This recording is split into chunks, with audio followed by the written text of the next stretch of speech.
Hello everybody. I want to welcome you back to the Gus Mayer House, where I'll be involved in the final process of the historic window project. There are 12 windows across, and as you know, the original windows were too rotted to be salvageable, so I had to have them prefabricated with tremendous detailing. Fortunately, the glass was salvageable, and we all know how important it is and how sensitive to the character of the house to have the original wavy, distorted glass. The windows were made up by an incredible millwork shop that I located out in Missouri. I could recommend them to anyone. Weston, W-E-S-T-O-N. Weston Millwork Company. They fabricated these windows in detail. They're made in exterior cedar.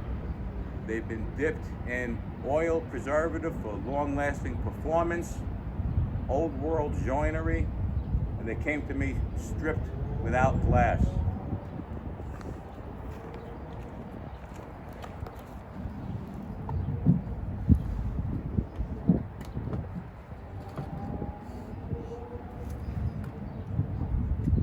All of these windows were shaved and fit before I painted them so that the finished product wouldn't be disturbed during the installation process.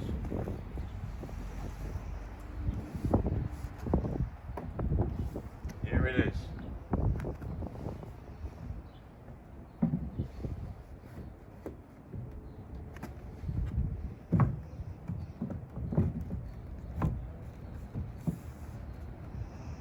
Here you have it, folks.